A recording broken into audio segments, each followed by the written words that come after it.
Hello दोस्तों, स्वागत है आपका अपने YouTube चैनल टेक्निकल धाब में। दोस्तों, आज की इस वीडियो में हम लोग देखेंगे कि स्केल क्या होता है और ये भी देखेंगे कि रिप्रेजेंटेटिव फ्रैक्शन अर्थात निरूपक भिन्न क्या होता है।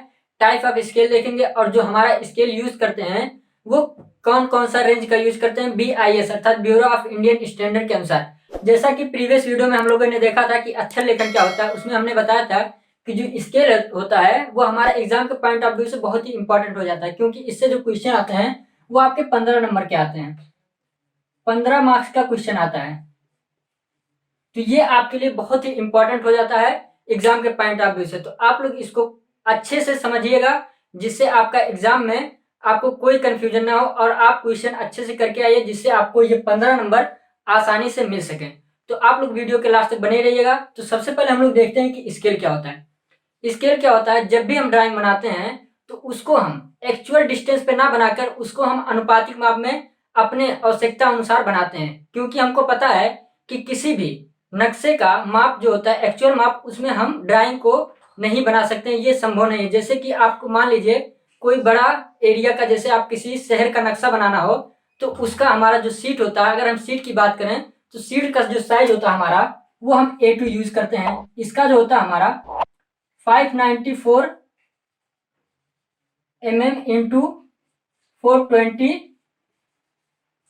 mm, ये हमारा होता है A2 साइज का, जिसको हम इंपीरियल साइज बैग कहते हैं। तो ये हमारा जो होता है इसको हम इस साइज के ड्राइंग पे हम नहीं बना सकते हैं, क्योंकि हमारा जो शहर का नक्शा होता है वो कई किलोमीटर में होता है।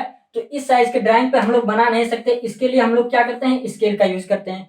स्केल आपका यही होता है कि आप ड्राइंग को अपने आवश्यकता अनुसार विजिबिलिटी को देखते हुए आप अपने माप के अनुसार बना सके ड्राइंग शीट पे, इसलिए हम लोग स्केल का यूज करते हैं। जैसे हमारे घड़ी के पुर्जे हुए हैं वो बहुत छोटे होते हैं, तो उसको भी आप अगर एग्जैक्ट अर्थात उसके एग्जैक्ट डिस्टेंस पे बनाएंगे तो वो हमारा नहीं दिखेगा। तो इसलिए हम स्केल का यूज करते हैं, वहां हम बड़े स्केल का यूज करते हैं। और जो होता है हमारा दूसरा क्या है, जो कि रिप्रेजेंटेटिव फ्रैक्शन है, वो इसी से रिलेटेड है, क्योंकि स्केल जो यूज करते हैं वो हमारा एक दूसरे से रिलेशन होता है। रिप्रेजेंटेटिव फ्रैक्शन क्या कहता है कि जो हमारा ड्राइंग बना है वो वस्तु का कितना गुना है, अर्थात वस्तु से छोटा है या वस्तु से बड़ा है। क्योंकि हमारा जो ड्राइंग है कोई जरूरी नहीं है कि वो वस्तु से बड़ा हो या बराबर हो या छोटा भी हो सकता है। तो इसलिए हम लोग वहां रिप्रेजेंटेटिव फ्रैक्शन का यूज करते हैं। रिप्रेजेंटेटिव फ्रैक्शन क्या होता है कि ड्राइंग शीट पर बनाई गई ड्राइंग का माप तथा उसकी एक्चुअल माप का जो अनुपात होता है वो हमारा रिप्रेजेंटेटिव फ्रैक्शन या निरूपक भिन्न कहलाता है।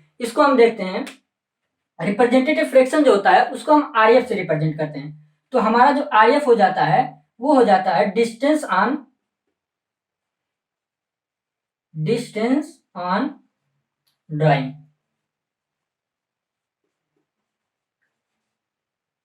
Upon actual distance. इसको समझते हैं ये RF क्या है। मान लीजिए ये जो हमारा व्हाइट बोर्ड है ये आपका 3 मीटर डिस्टेंस का है। अब मान लीजिए ये 3 मीटर डिस्टेंस का है और हमारा जो सीट का साइज है वो हमारा 595, अर्थात अगर इसको हम सेंटीमीटर में चेंज करें तो हमारा क्या होगा, 94 सेंटीमीटर होगा। तो इसको हम बोर्ड को इस ड्राइंग शीट पर नहीं बना सकते, इतना बड़ा ड्राइंग शीट नहीं होता है। तो उसके लिए जो हमारा RF होता है वो बताता है कि कितना गुना है। इसके लिए हम स्केल का यूज करेंगे और स्केल हमारा जो यूज कर रहे हैं वो बताएगा कि जो आपका ड्राइंग है वो वस्तु से कितना गुना है। अब मान लीजिए ये जो हमारा व्हाइट बोर्ड है वो 3 मीटर है, 3 मीटर है, ये हमारा हो जाएगा एक्चुअल डिस्टेंस। लेकिन जो हम ड्राइंग पे बनाएंगे, मान लीजिए आप 30 सेंटीमीटर ले लिए, तो ड्राइंग शीट पर जो माप होगा डिस्टेंस ऑन ड्राइंग शीट, तो ये मान लीजिए हम 30 सेंटीमीटर ले लिए।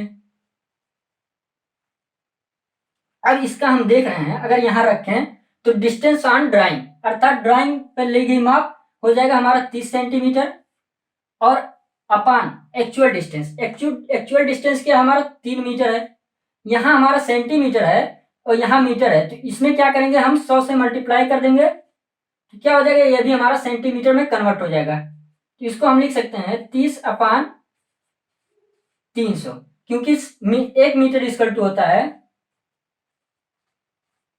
ये हो जाएगा 1 मीटर इक्वल टू 100 सेंटीमीटर हो जाएगा।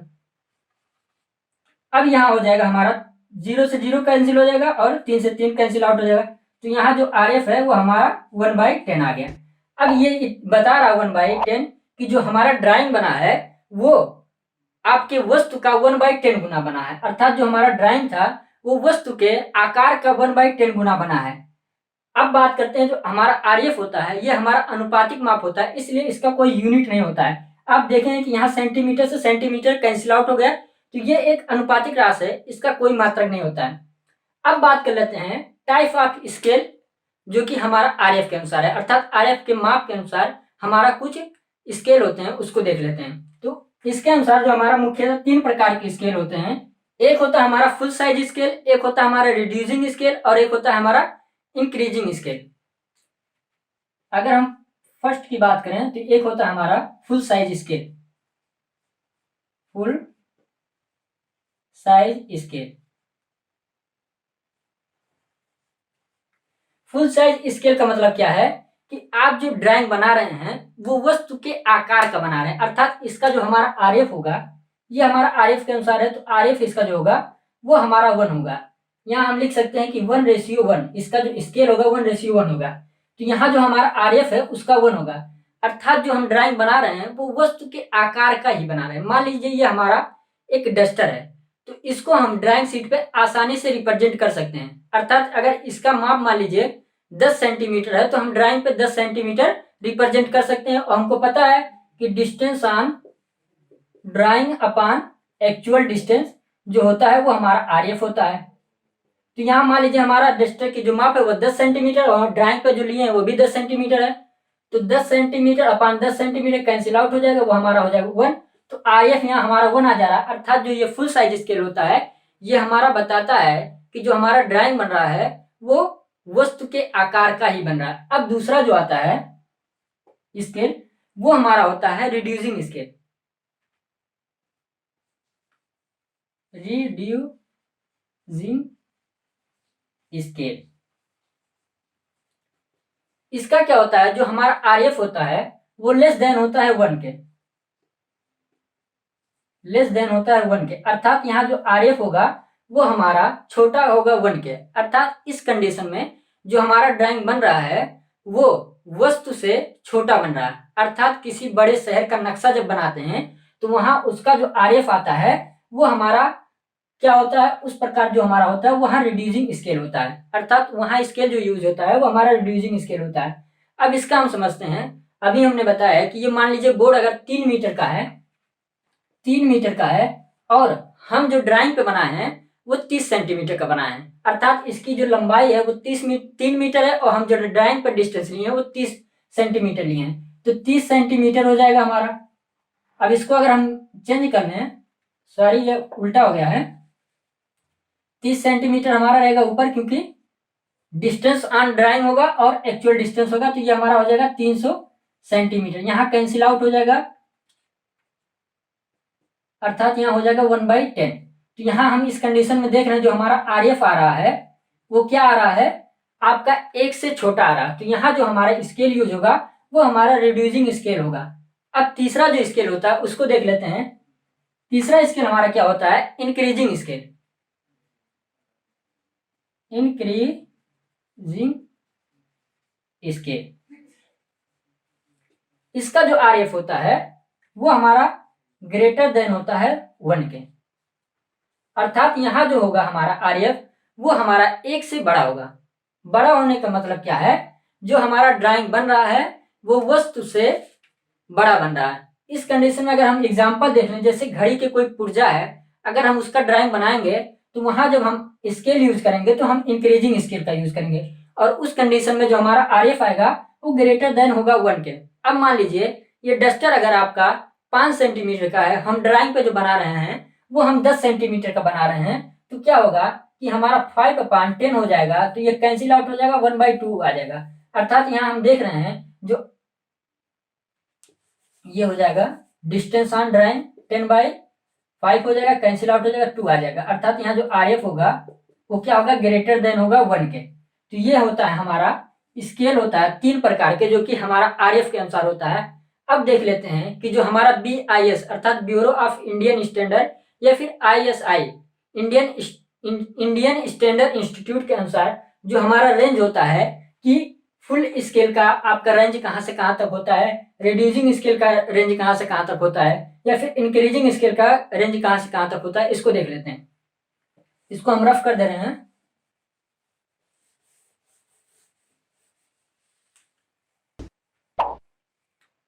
अगर हम फुल साइज स्केल की बात करें तो इसका रेंज कोई नहीं, क्योंकि इसका RF जो है वो हमारा एक ही है, तो इसका रेंज आपका 1:1 ही होगा। और जो हमारा रिड्यूसिंग स्केल है वो हमारा RF जो है लेस देन है 1 के, तो इसका जो होगा हमारा 1:2, 1:5, 1:10, 1:2 का मतलब 1/2, 1/5, 1/10,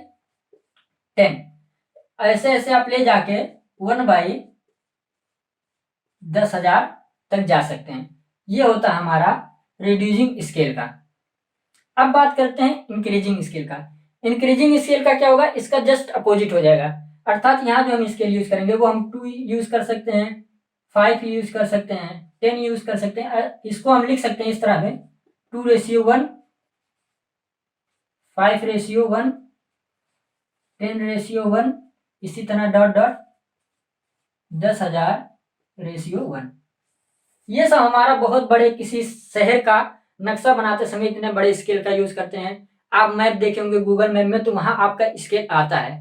तो ये स्केल यही होता है कि आप ड्राइंग जो होता है आप उसको एक्चुअल डिस्टेंस पे नहीं बना सकते हैं, इसलिए आप आवश्यकता अनुसार अनुपातिक माप में बनाते हैं। अब बात कर लेते हैं कि जो हमारा स्केल होता है वो कितने प्रकार का होता है मापने के आधार पे। 5 प्रकार के स्केल होते हैं, लेकिन जो हमारा डिप्लोमा के लेवल का है उसमें हमारा 2 ही प्रकार के क्वेश्चन आते हैं। एक हमारा होता है सिंपल स्केल, सिंपल स्केल। दूसरा क्या है हमारा डायगोनल स्केल।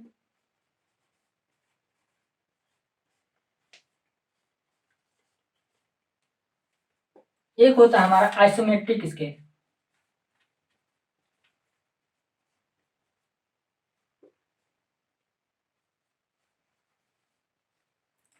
और एक होता है हमारा चार्ट स्केल।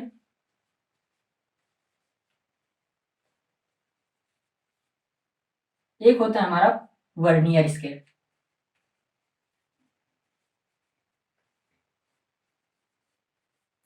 ये हमारे स्केल होते हैं, लेकिन जो हमारा डिप्लोमा के सिलेबस में है वो हमारा 2 ही प्रकार के होते हैं, सिंपल स्केल और डायगोनल स्केल।